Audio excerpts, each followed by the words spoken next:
Mac, early 30s. His face, etched with lines of worry, told a story of battles fought within, haunted by something he couldn't name, a shadow that loomed over his every waking moment.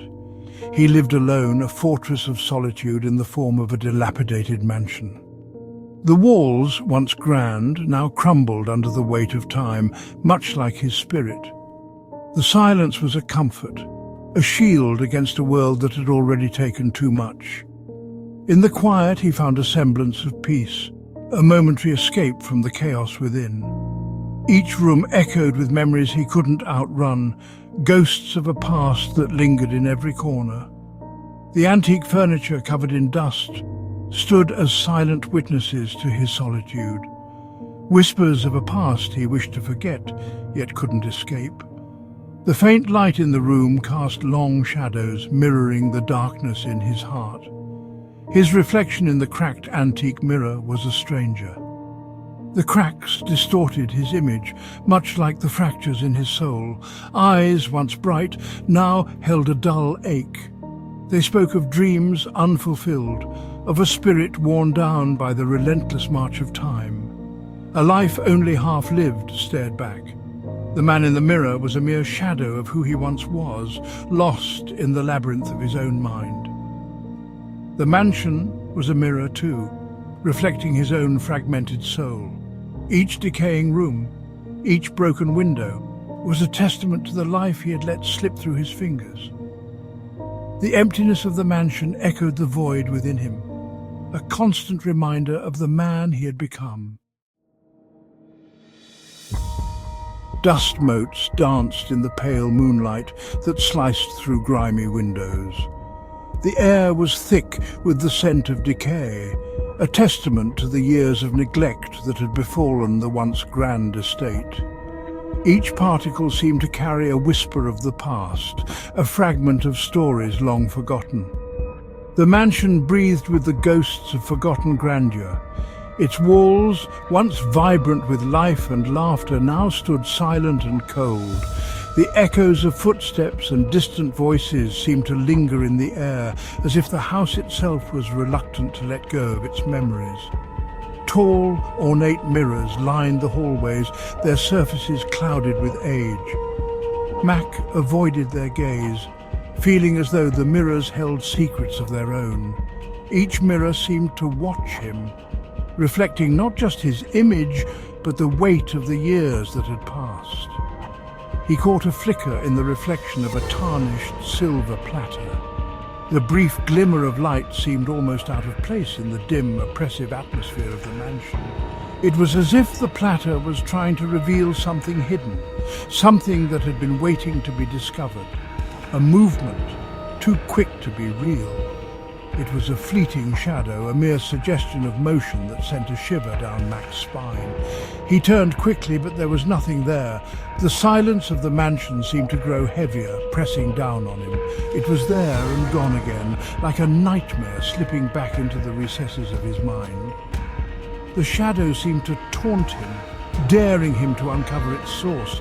Each time he thought he saw it, it vanished, leaving him questioning his own senses, but he couldn't shake the feeling that he was no longer alone.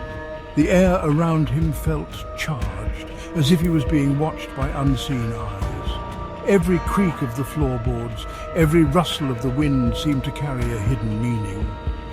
Mac knew he had to find out what was lurking in the shadows, even if it meant facing his deepest fears. The face in the mirror, it wasn't quite right. It mimicked his movements, his posture, but it was off. The features were blurred, smudged, as if someone had taken an eraser to a charcoal sketch.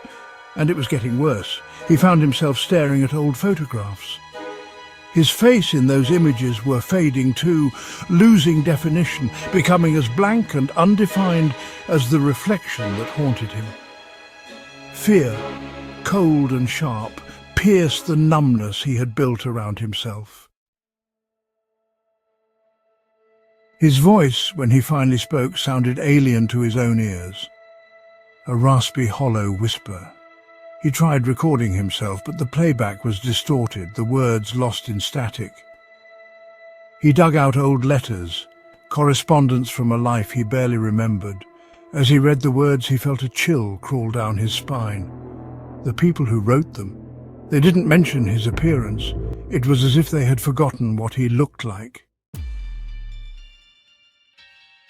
The mirrors became an obsession. He couldn't tear his gaze from them, drawn to their depths like a drowning man to a lifeline.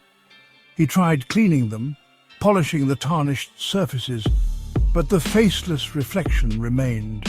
He covered them with sheets, but the figure still bled through, a ghostly silhouette against the fabric. Desperation morphed into a chilling acceptance. He was trapped in a nightmare with no escape.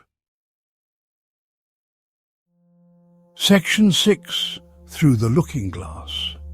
Exhaustion finally claimed him. He collapsed on his bed, sleep pulling him under like a riptide.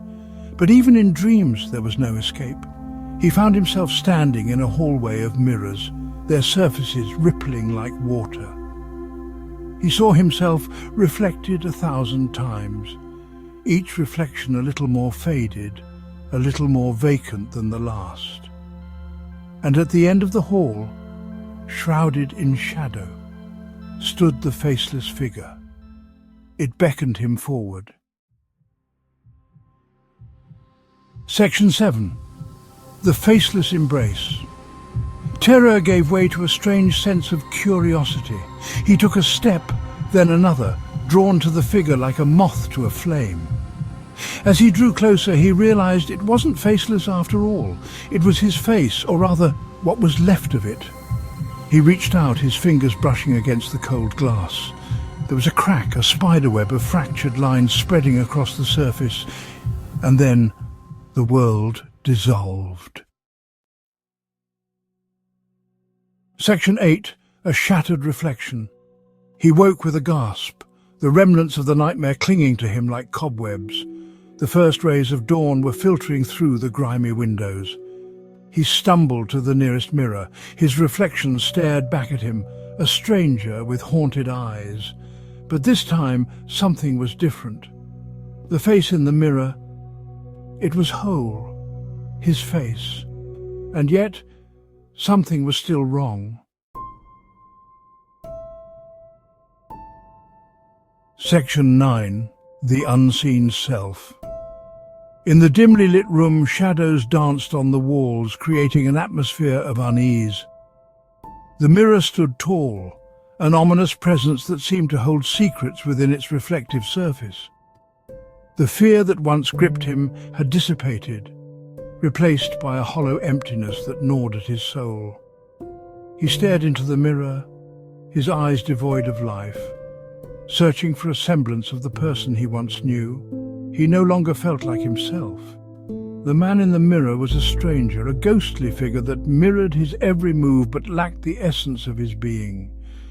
It was as if his identity had been stripped away, leaving behind a shell of a man. Was this his face, his reflection?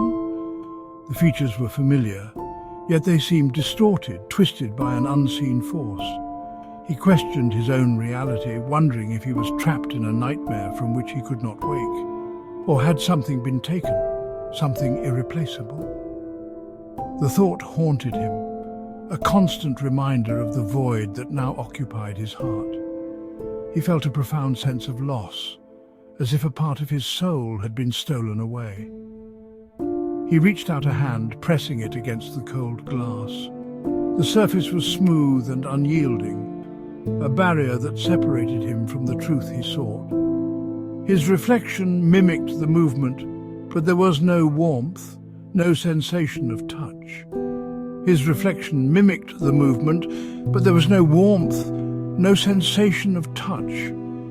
It was as if the mirror had become a portal to another world, a realm where emotions were stripped away, leaving only a chilling void.